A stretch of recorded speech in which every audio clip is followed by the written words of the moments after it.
The StraboScope is a clinical decision support tool that we have developed to aid clinicians in analyzing and managing strabismus.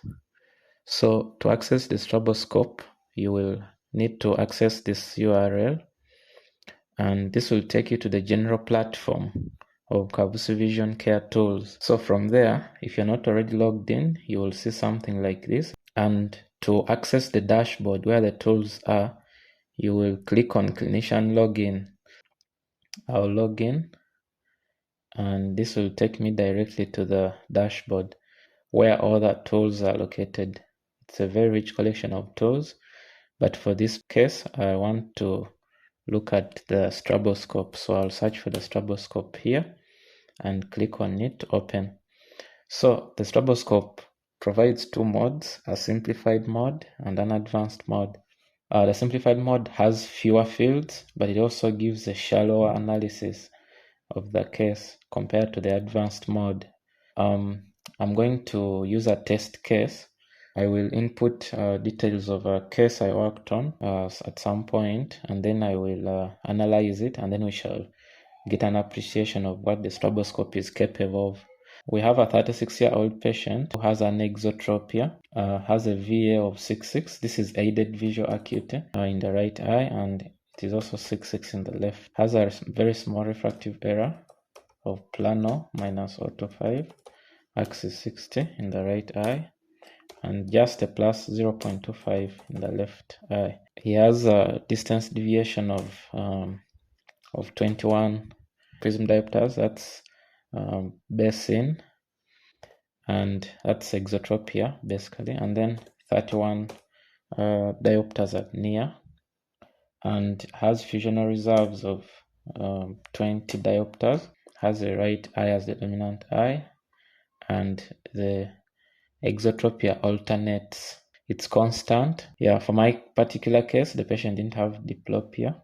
The onset is congenital for my patient, and the deviation is comitant. You have to have assessed that as well. And if you have evaluated the AV pattern, you can input. And if for my case, I don't have stereopsis results, so I'll just leave it blank, and then I'll analyze.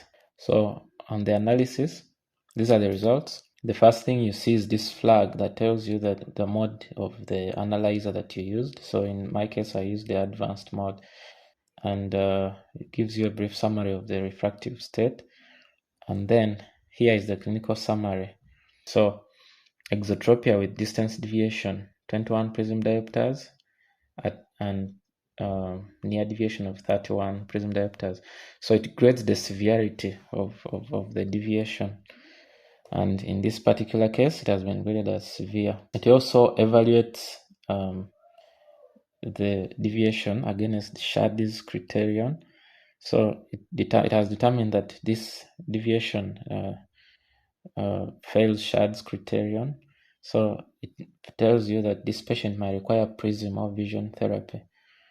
And it also gives you some clinical reasoning here about this particular patient, and also advises on what amount of prism would be required to neutralize this deviation.